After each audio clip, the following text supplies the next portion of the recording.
Hello students, in this video हम लोग इस वीडियो में आज समन्वी क्लास 4 का जो हिंदी का बुक हमारा है उसमें चैप्टर 1 तोता रटता रहता है क्यों का एक्सप्लेनेशन को समझेंगे। सिर्फ चैप्टर को एक्सप्लेन किया जाएगा इस वीडियो में।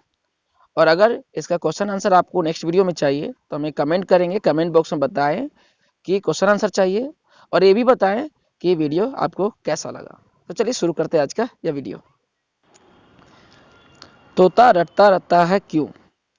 यह हर एक पक्षी की अपनी एक बोली होती है। हम लोग जानते हैं कि तोते जो होते हैं रटते रहते हैं। कैसे? जैसे बहुत सारे से कटोरी कटोरी करके, या किसी का नाम अगर बोला जाए, जैसे मान लो किसी का नाम अगर नुपुर है तो नुपुर नुपुर ऐसा बोलते रहता है ना। मम्मी मारेगी मम्मी मारेगी, क्योंकि उनके पास वर्ड्स लिमिट में होते हैं।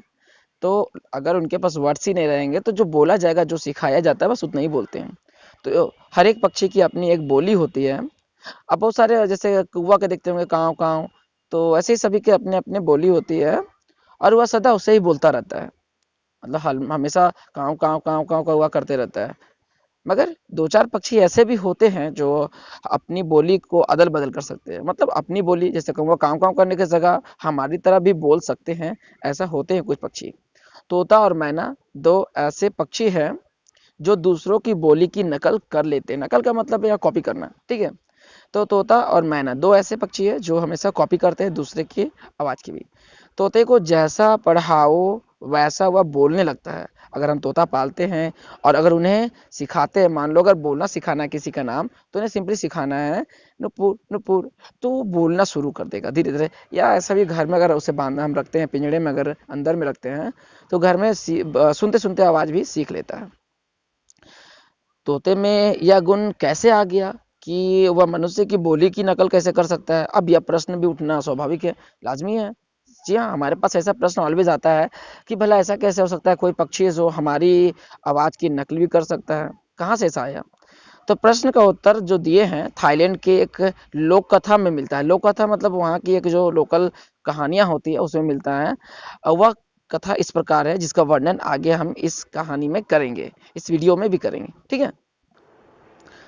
थाईलैंड में प्राचीन काल में एक पक्षी होता था जो बहुत थोड़ा बहुत सिखाने पर न केवल मनुष्य की बोली बोल लेता था, वरन अपने विचार भी मनुष्य की बोली में प्रकट कर सकता था। अब थाईलैंड का बात किया जा रहा है यहाँ पे, तो वहाँ एक पक्षी होता था एक प्राचीन काल में, एंसेंट टाइम में, ठीक है। अब उन्हें थोड़ा मोड़ा सिखाने पे वो हमारी तरह, यानी कि हमारे तरह इंसान की तरह बोली वो बोल लेता था, ठीक है। अब विचार भी प्रकट कर पाता था, कहीं बोलता नहीं था, अपनी फीलिंग्स भी वहां पे एक दूसरे के साथ शेयर करता था हमारी तरह, हमारी ही लैंग्वेज में। इस पक्षी का नाम था लोरी कीट। पक्षी का नाम वहां बोला गया था लोरी कीट। एक किसान था, उसने एक लोरी कूट को पाल रखा था। किसान ने एक लोरी कोट को पाल रखा था। वह जब जब वह खेत जाता था तो लोरी कोट को पिंजड़े को साथ ले जाता था। मतलब वो जब किसान खेती करने अपने खेत में जाता था तो पिंजड़े में जो लोरी कोट बांधा हुआ था, पक्षी का नाम था, वो पक्षी को ले जाता था साथ में अपना उस पिंजरा को उठा के, और एक पेड़ की शाखा पर टांग देता था। जो पेड़ की टहनियां निकली होती है उसी पे उसे बांध देता था। एक दिन जब किसान अपने खेत पर पहुंचा तो क्या देखा कि पड़ोसी की भैंस ने उसके आधे खेत चर लिए हैं। अब जैसे एक दिन का बात है कि किसान जैसे ही अपना जो खेत पहुंचा तो देखा कि उसका खेत में जो भी फसल थे उसे पड़ोस के भैंस या गाय जो थे उनको खा गए थे, ठीक है। किसान को क्रोध आ गया यह देखकर। अब भला क्रोध क्यों ना आए, किसी का इतना ज्यादा मेहनत किया हुआ खेत होता है, उसे कोई खा ले तो क्रोध आना लाजमी है। तो उसने क्या किया आगे देखते हैं वीडियो में। अब आगे है, क्रोध में उसने भैंस को अपने घर में छुपा लिया। अब क्या किया, इसको इतना गुस्सा आया किसान को कि उस भैंस को पकड़कर अपने घर में आके बांध लिया, छुपा लिया। दूसरे दिन पड़ोसी अपनी भैंस को खोजने खोजते खोजते उधर आया तो उसने अपनी भैंस के बारे में किसान से पूछा। अब जब जिसका भैंस था वो गायब रहा। अगले दिन जब उसके पड़ोसियों ने उन्हें खोजना शुरू किया और आते आते वहां किसान के पास पहुंचा और पूछा उनसे, तो किसान ने कहा मैंने तुम्हारी भैंस नहीं देखी। इतने में लोरी कोट बोल पड़ा। अब जैसे ही किसान ने जवाब दिया मैंने तुम्हारी भैंस नहीं देखी, तो लोरी कोट जो किसान का जो तोता, वो जो पक्षी था, ठीक है, अभी जो तोता हमारे बोला जाता है, मेरे मालिक ने तुम्हारी भैंस को छिपा दिया है। अब तो मजेदार बात ही हो गई कि मालिक बोल रहा है, यानी किसान बोल रहा है कि मैंने नहीं देखी, भले उसने छिपाई है। अब तोता पटाख से रख दिया वहां पे, मेरे मालिक ने तुम्हारी भैंस को छिपा रखी है, उसने आज उसका दूध भी बिल निकाल कर पिया था। अब ऐसा भी बात बोल दिया कि उसने, मेरे मालिक ने, वो पक्षी बोल रहा है लॉरी को, ठीक है, कि मेरे मालिक ने क्या किया, आपके भैंस को छिपा दिया है, और साथ में आज सुबह को उसने दूध भी पी लिया आपके भैंस का निकाल के।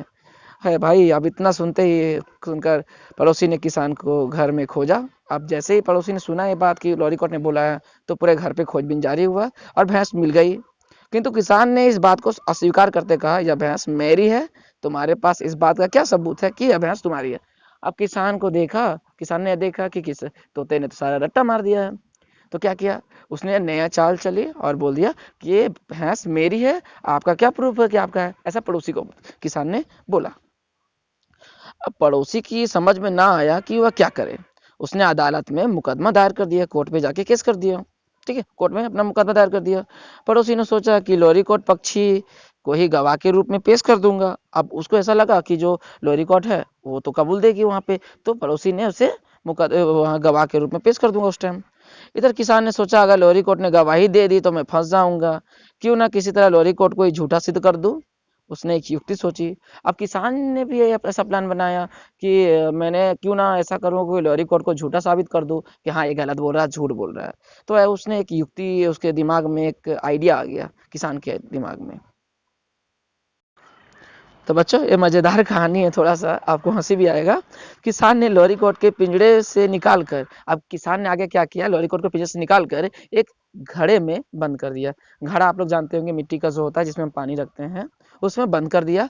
घड़े के मुंह पर कपड़ा भी बांध दिया, ऊपर में जहां से उसे डाला गया वहां पे उसे कपड़ा बांध दिया गया। घड़े में अंधेरा हो गया। अब लाजमी है, पूरा घड़ा पैक रहता है, चारों पूरा गोल सा होता है, ऊपर से कपड़ा बांध दिया तो अंधेरा होना ही था। बाहर चांदनी रात थी, मगर घड़े में लॉरीकॉट को लगा कि रात अंधेरी है। अब भले ही बाहर चांदनी रात थी, लेकिन अंदर तो पूरा अंधेरा था, तो उसे लगा कि अंधेरी रात है। फिर उस किसान ने घड़े पर धीरे धीरे थाप मारना आरंभ कर दिया। धीरे धीरे वो मार रहा था। लॉरीकॉट को लगा कि बादल गरज रहे हैं अब, ठीक है, पहले अंधेरी रात थी, अब बादल भी गरज रहे हैं। ऐसा किसान ने अपना दिमाग लगा के उसके साथ कर रहा था। फिर किसान ने घड़े पर कपड़े पर पानी गिराया। अब पानी गिरा तो ऐसा लॉरीकॉट को लगा कि बारिश हो रही है, आगे बादल गरज रहे थे तो बारिश भी होने चालू हो गया, है ना। पहले अंधेरी रात, फिर बादल गरजना, अब पानी आना, ऐसा होने लग रहा था कि बारिश भी होने लगी। ऐसा लॉरीकॉट को अंदर लग रहा था। फिर किसान ने घड़े के कपड़े पर पानी गिराया, हल्की हल्की फुहार लॉरीकॉट के शरीर पर पड़ी। उसने समझा रिमझिम वर्षा हो रही है, ठीक है। इतना हुआ उसके साथ। दूसरे दिन मुकदमे की सुनवाई थी। पड़ोसी ने गवाही के रूप में लॉरीकॉट को बुलाया। अब पड़ोसी ने तो बोला था कि मैं उसे गवाह के रूप में खड़ा करूंगा, तो बुलाया गया उसे। जज ने लॉरीकॉट से पूछा, किसान का यह पड़ोसी कहता है कि किसान ने उसकी भैंस उड़ा ली है, इस बारे में तुम्हारा क्या कहना है, क्या यह बात सही है? ऐसा जज ने लॉरीकॉट से पूछा। लॉरीकॉट ने आंखों देखी सुई सारी घटना को ज्यों की त्यों सुना दी कि हाँ उसको खाया था, तो उन्होंने, मेरे किसान ने, मतलब उसके खेत को खाया भैंस ने, तो किसान रूम में आके बांध दिया, सारी बता दी। अब तोता है रटेगा ही। पड़ोसी खुश हो गया इस बात को सुन के, किंतु किसान ने जज साहब से कहा, अब किसान भी रात में जो युक्ति अपनाई थी घड़े में पैक करके, वो जो बारिश होने का ड्रामा करवाया था उसके साथ, उस युक्ति को आगे वर्णन जरूर करेंगे। देखते हैं आगे हम। किसान ने बोला, प्रायः झूठ बोलता है, इस पर विश्वास नहीं किया जा सकता, ये पक्षी जो है झूठ बोलता है, ऐसा किसान ने बोला। जज ने पूछा, पक्षी झूठ बोलता है, इसका क्या प्रमाण है? अब जज भी को प्रमाण चाहिए ना, मतलब पक्षी झूठ बोल रहा है तो किसान प्रूव करे कि क्या, कैसे झूठ बोलता है। किसान ने कहा, अगर आप इससे दूसरा प्रश्न करें तो दूध का दूध और पानी का पानी हो जाएगा। मतलब देखिए, एक और प्रश्न पूछ के, क्या ऐसा ही बोलता है, झूठ बोलता है, ये सामने सिद्ध हो जाएगा। पूछ ले। तो फिर आगे बोला गया कि लो मैं ही पूछ लेता हूँ, लॉरीकॉट बता, कल रात को मौसम कैसा था? लॉरीकॉट ने जवाब दिया, रात अंधेरी थी, बादल गरज रहे थे, पानी भी बरस रहे थे। क्यों बरस रहे थे? क्योंकि उसे घड़ा में डाला गया था, तो लॉरीकॉट को लगा था कि अंधेरी रात है। ऊपर से जब घड़े को थपथपाया गया तो उनको लगा बादल गरज रहे हैं, और साथ में उसके ऊपर पानी के छींटे मारे गए हैं, तो लॉरीकॉट को लगा था कि बारिश हो रही है, तो उसने रट्टा मार दिया इस चीजों को, ठीक है। तो पिछली रात चांदनी थी। अब आगे जज साहब के पास बोल रहा है, कि देखिए जज साहब ये झूठ बोल रही है, क्योंकि पिछली रात थी जो चांदनी रात थी, ना बादल गरजे थे, ना बारिश आया था, तो इसको कैसे सब बोल सकती है। जज ने किसान को निर्दोष समझकर छोड़ दिया।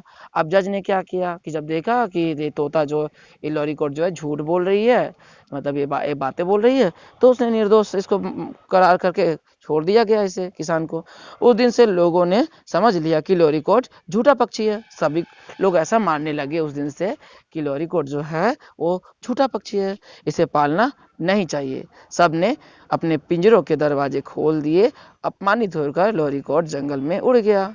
अपमान का दुख कम नहीं होता, इस दुख से दुखी होकर वह मारा मारा फिरता रहा। क्योंकि हम सभी जानते हैं दुनिया में सबसे बड़ा चीज अपमान ही होता है। जहां हमारा अपमान होता है यानी कि बेइज्जती होती है, वो हम दोबारा नहीं जाना चाहते हैं। तो सिमिलरली लॉरीकोट के साथ भी ऐसा हुआ, उसके साथ अपमान हुआ और उसे खुला छोड़ दिया। सभी ने, पूरे गांव वालों ने लॉरीकोट जैसे हजारों जो पक्षी होंगे सभी को छोड़ दिया। और आगे स्टोरी में आता है, जब मारा मारा फिर रहा था लॉरीकोट जो था, तो एक दिन उसकी भेंट एक हरे रंग के पक्षी सो गई। उस नए पक्षी ने अपना परिचय मतलब इंट्रोडक्शन देते हुए कहा कि मेरा नाम तोता है, मैं मनुष्यों की तरह दोहरा सकता हूँ उनकी बोली, मैं बात भी कर सकता हूँ, मैं मनुष्यों के अच्छे देश की तलाश में हूँ जहाँ सम्मान से रह सकूं। ऐसा इस हरे पक्षी यानी तोता ने कहा। लॉरीकोट ने कहा, जो गुण तुम में है वही गुण तो मुझ में भी है, इसलिए तो एक किसान ने मुझे प्रेम से पाला था, पर अब उसने मुझे अपमानित करके निकाल दिया है। अभी लॉरीकोट अपनी दुखड़ा सुना रही है, ठीक है, उस तोते को। मैं तो अब मनुष्यों के बीच रहने के लिए भी नहीं जाऊंगा, ऐसा लॉरीकोट बोलती है। अगर तुम जाना चाहते हो तो जाओ, मैं रोकना नहीं, मैं रोकता नहीं, किंतु अगर वहाँ कुशल पूर्वक रहना चाहते हो तो मेरी एक सीख मान लेना, ऐसा उसको बोल रही है। बड़ी उत्सुकता से तोते ने पूछा, वह सीख क्या है, जरा बताओ। लॉरीकोट ने अपना सारा किस्सा सुनाकर कहा कि मेरे साथ मनुष्यों के बीच रहते समय तुम उनकी बोली को ही दोहराते रहना, जैसा वे कहे वैसा ही कहते रहना, कभी भूल कर भी अपनी ओर से कुछ ना कहना, वरना मेरी जो हालत हुई है वह तुम्हारी भी होगी। अब ऐसा क्यों बोला, क्योंकि वो कुछ ज्यादा बोलती थी, यानी कि उसने बहुत ज्यादा बोला था कि किसान ने ऐसा किया, सारी बातों को बता दिया। अब जिनके यहाँ हमें खाना खाना मिला और उन्हीं की हम बुराई करें तो अच्छी बात नहीं है ना। तो ऐसा उन्होंने किया था लॉरीकोट ने, तो जिसकी सजा उसे मिली, उन्हें बाहर निकाल दिया गया, खुला छोड़ दिया गया। अब लॉरीकोट की यह सीख को तोते ने ध्यान से सुना, उसने धन्यवाद दिया तोते को और मनुष्यों की, आगे देखते स्टोरी में क्या होता है, मनुष्यों की बस्ती की ओर उड़ चला। अब जब मनुष्यों को यह मालूम हुआ कि लॉरीकोट से अधिक सुंदर एक पक्षी आया है, उसने उनकी बोली बोल सकता है, तो उन्होंने बड़े स्नेह से उसे घर में पाल लिया। तोते और उसके वंशजों ने आज तक लॉरीकोट पक्षी की सीख को नहीं भुलाया। वे मनुष्यों की बोली को केवल दोहराते हैं और उससे अधिक कुछ नहीं बोलते हैं। यानी कि अगर हम तोते को बोलना सिखाएंगे, रुपू रुपू हमेशा ये वर्ड बोलते हैं तो रुपू रुपू ही बोलता है, उससे ज्यादा वो बोलना उचित नहीं समझते हैं, क्योंकि जानते हैं कि अगर ज्यादा बोले तो उस लॉरीकोट की तरह मेरा भी हश्र होगा। तो आई थिंक कि अच्छा, ये कहानी हमें थाईलैंड की लोक कथा से लिया गया था। ये कहानी आप सभी को समझ में आया होगा और मजा भी आया होगा आई थिंक। तो चलिए, अगर आपको और भी कहानियों की ऐसे ही आपके इसी भी बुक से आपको एक्सप्लेनेशन चाहिए तो हमें कमेंट करके बताइए। अगर इसका क्वेश्चन आंसर चाहिए या कोई और भी चैप्टर का क्वेश्चन आंसर चाहिए तो हमें कमेंट करके जरूर बताएं। मिलते हैं नेक्स्ट वीडियो में किसी नए स्टोरी के साथ, तब तक के लिए बाय बाय बच्चों।